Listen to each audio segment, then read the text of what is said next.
সুনীল মুচকি হেসে বলল, তোমার মতো একটা বোন পেলে যে কেউ খুশি হবে। আমি বসে পড়লাম, আর সুনীল এসে বলল, প্রিয়া দিদি, তোমার মাথায় একটু তেল মালিশ করে দেব। আমি বললাম, না, আমার তেল মালিশের দরকার নেই। কিন্তু সে শোনেনি, নিজেই আমার চুলের ক্যাচার খুলে বলল, রাগ করো না, তোমার এই সুন্দর রেশমি চুলে তেল মালিশ করতে ইচ্ছা করছে। তখন বাবা মা কাজে চলে গিয়েছিল। এভাবেই সে আমার পাশে বসে মাথায় আলতো করে তেল দিয়ে মালিশ করতে লাগল। তারপর এই সুযোগে সে আমার সাথে, আমি প্রিয়া, আমার বয়স তখন 2 বছর। আমি দেখতে অনেক সুন্দর, গায়ের রং ফর্সা, একটু স্বাস্থ্যবান, তাই আমাকে আরও বেশি আকর্ষণীয় লাগে। আমি কলেজে গেলে সবাই আমার দিকে চেয়ে থাকে। আমার একটি মাত্র অনেক আদরের ছোট ভাই আছে। আমি 2য় বর্ষের ছাত্রী, এবং তখন গ্রীষ্মের ছুটি শুরু হয়েছে। প্রতিবারের মতো এবারও কলেজ থেকে ছুটি পেয়েছিলাম। আজ ঘরের সব কাজ শেষ করে আমি বিছানায় একটু বিশ্রাম নিচ্ছিলাম। ক্লান্তির কারণে আমার মনে হচ্ছিল সারা শরীর ব্যথা হয়ে গেছে, আর আমি একটু আরাম খুঁজছিলাম। এমন সময় আমার ভাই সুনীল এসে জিজ্ঞেস করল, দিদি, তুমি ঠিক আছো তো? আমি বললাম, হ্যাঁ, সব কাজ শেষ করে একটু বিশ্রাম নিচ্ছি। আমার গল্পগুলো তোমরা শুনো, কিন্তু সাবস্ক্রাইবই করো না।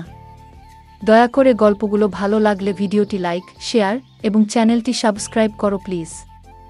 সুনীল বলল, তাহলে আমি এখনই তোমার জন্য দুধ নিয়ে আসছি, তা খেলে এখন একটু তোমার ক্লান্তি দূর হবে। তার কথায় আমি স্বস্তি পেলাম এবং মুচকি হেসে বললাম, ঠিক আছে, দুধ নিয়ে এসো, আমি একটু ঘুমাবো। সুনীল সবসময় তার বোনদের খেয়াল রাখে। আমি তার জন্য মনে মনে অনেক দোয়া করলাম এবং তার আনা দুধ পান করতে লাগলাম। দুধের গ্লাসটি পাশে রেখে আমি বিছানায় শুয়ে পড়লাম। সুনীল বলল, চলো, আমি তোমার মাথা ম্যাসাজ করি, তুমি একটু ঘুমাও। সে বিছানায় বসে আলতো করে আমার মাথা টিপতে শুরু করল, আর আমি ধীরে ধীরে স্বস্তি অনুভব করলাম। চোখ বন্ধ করে গভীর ঘুমে তলিয়ে গেলাম। আর ঠিক তখনই আম্মুর ডাকে আমার ঘুম ভেঙে গেল। ঘড়ির দিকে তাকিয়ে দেখি রাত 10টা বাজে। একটু ধাক্কা খেলাম।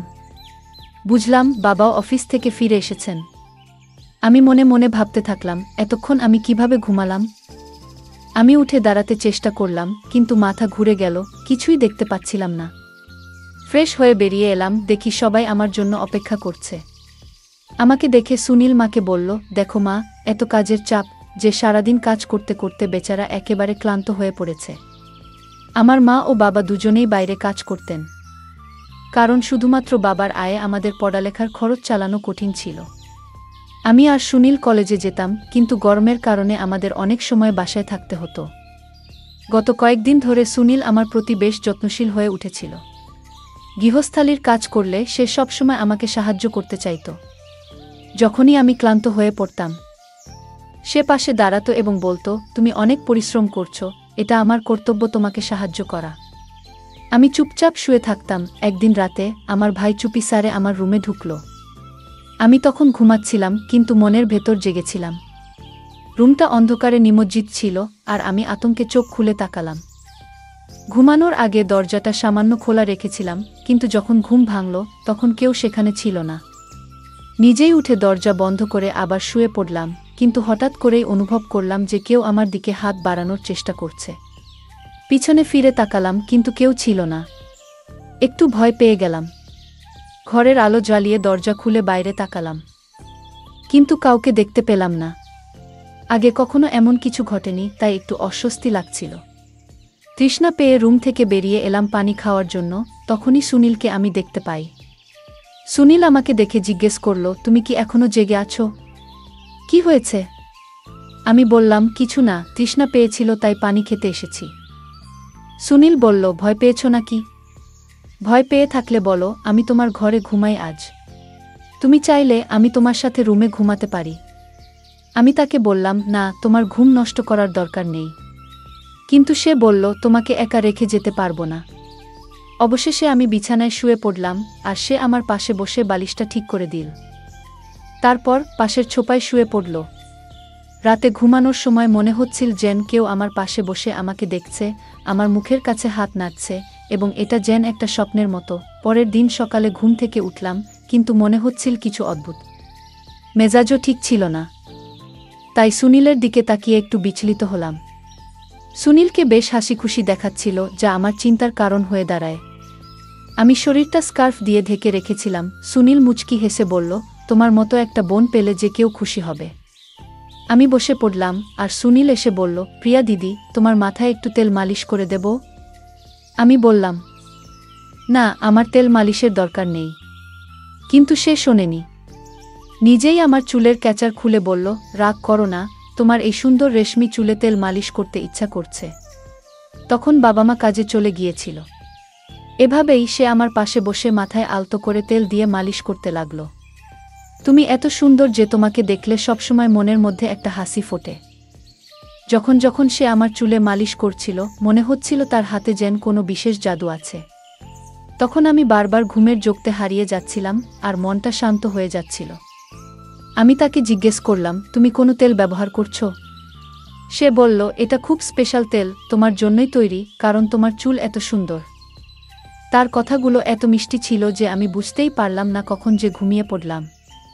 জানি না কেন আমি বারবার ঘুমিয়ে পড়তাম। পরের দিন ঘুম থেকে উঠতেই শরীরটা ব্যথায় ভেঙে যাচ্ছিল। জামাকাপড়ও এলোমেলো ছিল। মাথাটা একটু ব্যথা করছিল, মনে হচ্ছিল যেন রাতে ঠিকমতো ঘুমায়নি। ফ্রেশ হতে বাথরুমে গেলাম, কিন্তু মনে হচ্ছিল আমি অনেক কঠিন পরিশ্রম করেছি। রুম থেকে বেরিয়ে শুনতে পেলাম কেউ যেন কারো সাথে কথা বলছে। রান্নাঘরের দিকে গেলাম পানি খেতে, কিন্তু দরজার কাছে পৌঁছে দেখলাম লোকটা হাতে অনেক টাকা নিয়ে দাঁড়িয়ে আছে। সেটা দেখে আমি একটু অবাক হয়ে গেলাম। সে লোক টাকাটা ভাইকে দিল। সে আমার দিকে তাকিয়ে বলল, প্রিয়া, তুমি এখানে কেন? আমি তার কাছে গিয়ে বললাম, এত টাকা কোথা থেকে পেলি? সে নিচের দিকে তাকিয়ে বলল, প্লিজ বাবাকে কিছু বলো না। আমি জিজ্ঞেস করলাম, এই টাকাটা কেন? কিসের জন্য? সে বলল, এটা বাবার এক বন্ধুর টাকা, যা ফেরত দেওয়ার কথা ছিল। আমি টাকা ফেরত দিতে বললাম, কিন্তু সে মৃদুস্বরে বলল, হ্যাঁ, আমি মাকে বলেছিলাম। আমি তাকে বললাম, আমাদের কিন্তু পরিস্থিতি খুব খারাপ। রাতে যখন বাবাকে টাকা দিতে গেলাম, সে কিছু না বলে চলে গেল। পরের দিন আমি রান্নাঘরে কাজ করছিলাম যখন সে তার বন্ধুদের নিয়ে ঘরে এলো। আমি তখনও কষ্টে কাঁপছিলাম। সেই সময় আমি দোপাট্টা খুলে বাসন ধুচ্ছিলাম। সবাই হাসছিল আমাকে দেখে। আমি তখন সুনীলকে বললাম, তুমি কিভাবে এমন করতে পারো? এই সময় আম্মু আব্বু কেউই বাসায় নেই। তুমি এদেরকে কেন নিয়ে এসেছ? সুনীল হেসে বলল, এটা তো আমার বাড়ি, আমি যেটা ভালো মনে করি সেটাই করব। তুমি তোমার কাজ করো গিয়ে, আমার উচিত ছিল সবকিছু ঠিকঠাক করা, বিশেষ করে খাবার রান্না করা। তারা আমার খুব ঘনিষ্ঠ বন্ধু, আমার ভাই বলল, কিন্তু সে আমার উপর বেশ রেগেছিল। তাই আমি খাবার প্রস্তুত করতে শুরু করলাম। যখন সবকিছু প্রস্তুত হলো, তখন আমার ভাই বলল, তুমি নিজেই খাবার পরিবেশন করবে। আমি অবাক হলাম, কারণ এত ছোট একটা ব্যাপার নিয়ে এতটা গুরুত্ব দেওয়া হলো। তার বন্ধুরা অদ্ভুতভাবে আমার দিকে তাকাচ্ছিল। মনে হচ্ছিল যেন আমাকে কিছু বলতে চায়। খাবার টেবিলে রেখে আমি রুমে চলে এলাম আর ভাবছিলাম, সে তো তার বন্ধু। আমি ভাবলাম তাকে আর হয়তো এ বাড়িতে দেখতে পাবো না। তারা চলে যাওয়ার পর ঠিক তখনই সে আমার রুমে এসে আমার গালে আলতো করে স্পর্শ করল এবং বলল, তুমি এত রাগ করছো কেন? তারা আর আসবে না। কিন্তু মা বাবাকে এই ব্যাপারে কিছু বলো না, প্লিজ। তার আচরণ আমাকে একটু বিরক্ত করছিল। কিন্তু তো আমি নিজের রুমে গিয়ে একটু শান্ত হওয়ার চেষ্টা করলাম। বিশ্রামের জন্য ঘুমিয়ে পড়লাম, কিন্তু হঠাৎ করে আমার পায়ে কারো স্পর্শ অনুভব করলাম।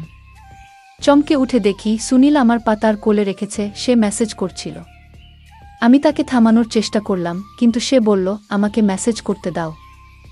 আমি তো তোমার যত্ন নিচ্ছি। মা বাবা তো সবসময় কাজে ব্যস্ত, তাই আমার সময় আছে তোমাকে দেখাশোনা করার।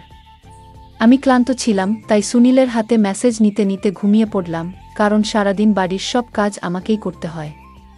এখন কলেজ ছুটি দেওয়ার পর আমাকেই বাড়ির সব কাজ করতে হয়। বাবা মা সবাই কাজে যায়, তাই বাড়ির সব দায়িত্ব আমার। যখন ঘুম ভাঙল, তখন মাথাটা ঘুরছিল আর বিছানার চাদর এলোমেলো হয়েছিল। একটা মৃদু পারফিউমের গন্ধ পাচ্ছিলাম, যা আমাকে আরও অস্বস্তিতে ফেল। আমি বিছানায় শুয়ে পড়লাম।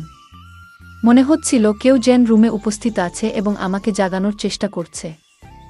কিছুক্ষণ পর যখন চোখ খুললাম, দেখলাম বিছানায় শার্ট এবং পারফিউম পড়ে আছে। সবকিছুই যেন অদ্ভুত লাগছিল। আজকের দিনটা বেশ অস্বাভাবিক ছিল, কারণ আমি আর সুনীল ছাড়া বাড়িতে কেউ ছিল না। তারপর কি হলো? আমার শরীর বেশ ক্লান্ত এবং দুর্বল বোধ করছিল। আমার মুখের রং ফ্যাকাশে হয়ে যাচ্ছিল। আর সেই মুহূর্তে সুনীল আমার পাশে এসে দাঁড়িয়েছিল। আমি কোনোভাবে অজুহাত দেখিয়ে নিজেকে সরিয়ে নিয়েছিলাম, কিন্তু মনটা অদ্ভুত সব চিন্তায় ভরে উঠছিল। আমার এই অস্বাভাবিক অবস্থা দেখে মাও দুশ্চিন্তাগ্রস্ত হয়ে পড়েছিলেন, কারণ তিনি বুঝতে পারছিলেন না আমার মধ্যে এমন কী সমস্যা হচ্ছে। সেই রাতে আমি বারবার জেগে উঠছিলাম এবং পরের দিনও ভালোভাবে ঘুমাতে পারিনি। দিনের পর দিন আমি যেন আরও বেশি রোগা হয়ে যাচ্ছিলাম, আমার সৌন্দর্য যেন কমতে শুরু করেছিল। জানি না কেন আমার সাথে এমন কিছু হচ্ছে। বাবা মা যথারীতি তাদের কাজে গিয়েছিলেন, আর আমি নিজেও ডাক্তারের কাছে গেলাম।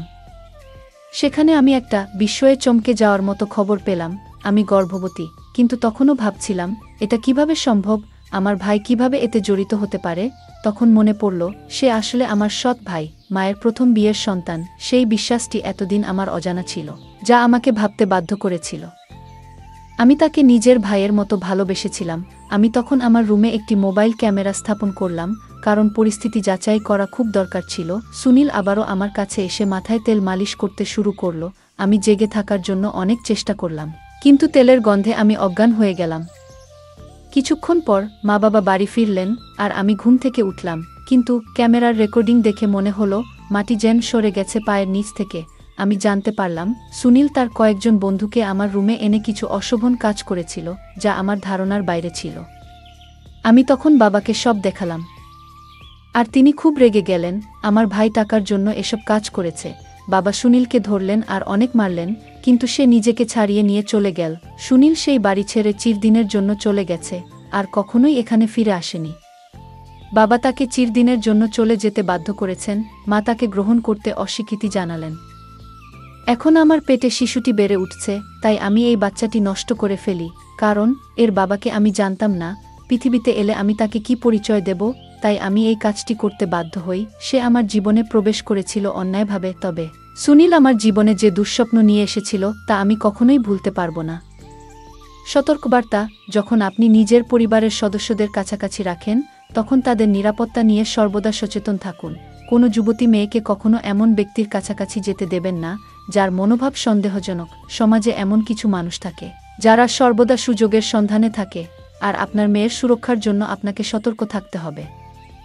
আপনার সন্তানদের প্রতি আপনার দায়িত্ব এবং যত্নে কখনো উদাসীন হবেন না। আমার বাবা মা নিজেদের জীবনের তাগিদে এতটাই ব্যস্ত হয়ে পড়েছিলেন যে তারা আমার সৎ ভাইয়ের সাথে আমাকে একা রেখে দিয়েছিলেন, আর আমি তাকে আমার বিশ্বাসযোগ্য বন্ধু ভেবেছিলাম। কিন্তু সময়ের সাথে সাথে বুঝতে পারলাম, নিজের ও পরিবারের সুরক্ষাই সবচেয়ে গুরুত্বপূর্ণ। গল্পটা কেমন লাগলো জানাতে ভুলবে না। আরও মজার মজার রোমান্টিক গল্প শুনতে চাইলে ভিডিওটি লাইক, শেয়ার এবং চ্যানেলটি সাবস্ক্রাইব করতে ভুলবে না। বেল আইকনটি ক্লিক করো নতুন আপডেট পেতে। ধন্যবাদ।